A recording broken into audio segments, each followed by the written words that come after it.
Hey guys, so this week I decided to do a lot of low impact stuff that's a lot of focus towards the abs. And so throughout all these workouts, just make sure that your abs are tight, because if they're not going to be tight and, you know, being able to actually engage them, you're not actually going to be working them very well. So just keep that in mind. So this one is called just the heel touch, and it's really simple, easy to just be able to do on the floor while you're watching TV or something like that. And that's why I like this one, because even if you're just chilling, you can easily do this as you're, just going throughout your day or whatever. So you're gonna lay down on your back, and then all you're gonna do, it's exactly what it's called. You're just gonna lift up a little bit, and then you're gonna reach for your heels. So you just do this for about, a minute or 30 seconds, or, whatever you feel comfortable doing. But as you're doing it, make sure that your abs are engaged.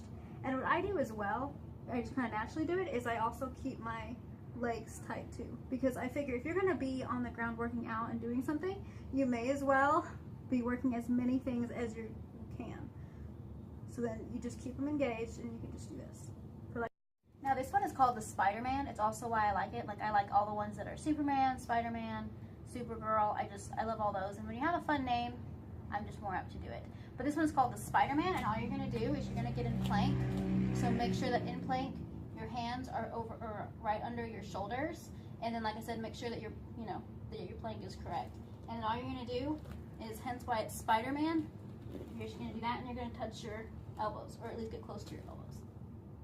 And since Spider-Man climbs the walls and stuff, of course, you guys know how Spider-Man is. But so you just do this. I would do about 25 of them, but of course, if you're just starting out, just do what you feel. But you're going to feel it in your arms, you're going to feel it in your abs, and you're also going to feel it in your legs. So when you're doing it, make sure that you're tight. Your abs are tight and engaged, your arms are engaged. And as you do it, you're naturally engaged anyways. And the best way to explain it would just be do it, try it, and then you'll be like, oh, that's what she's talking about. Like, it's impossible to do it to me if you're not engaged. So your abs are going to feel it. Your arms are going to feel it, and even just talking as I'm doing it, it's a little hard to do it. You get winded, and that's good. That's what you want. Okay, now this one you're going to be laying down on your back again. And then what you're going to do is you're going to put your arms like right next to your sides, and then you're going to lift your feet up. And what you're going to do is you're going to just raise them like that. But every time you're doing them, once again you're engaging your abs. So you're going to keep them tight. And as you do that, you're working your abs. And now these are fun for me. I think I might have done a video with these in them, but it's really good to engage when you're engaging your abs. So I'm doing this one too. And then you see how I'm completely straight, and then my arm is directly underneath my shoulder. And then, like I said, my legs are straight, and my hand is on my hips. And what you do is you lower and you raise. You lower and you raise. You lower and you raise.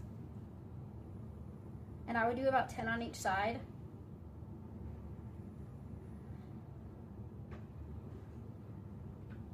And then, of course, right about now is then when I would do the other side. And I don't know if you noticed, but I'm also shaking, and that's totally normal. Do as many as you can. And then you just keep your abs.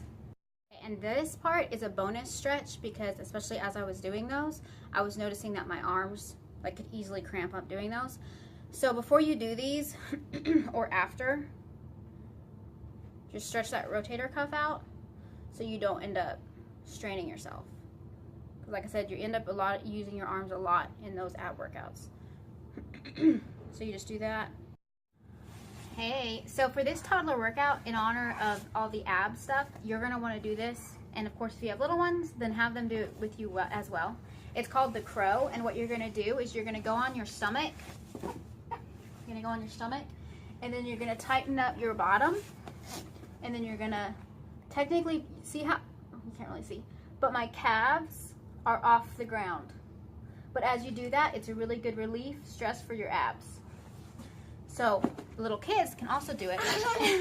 And you make sure that they're on their bottom, and then they'll lift up. So Casey has it down. Like, you see how, now her calves aren't off the ground, but I mean, she's just doing a little tummy stretch. And like I said, they're just little, not a big deal. But see, she did have it up for a little bit there. So on the Crow, little ones have a little bit of trouble, but it's also fun, like I said, for them just to get on the ground. So see, perfect. So for her, since she's 2, that is a good enough Crow for me. So just make sure she's down and that she'll get up. But Casey's doing it perfectly. So just the difference between, you know, a 5-year-old and a 2-year-old. But just getting them used to just feel on the ground, getting used to their body and their abs. But like I said, it's a great release for your abs, especially because of those ab workouts. You're going to thank yourself later for those. But thank you, little girls. But so you can see her. Okay, do it again, baby. Legs straight. Perfect. And that is, what is that called, Casey? The Crow. The Crow. Yes.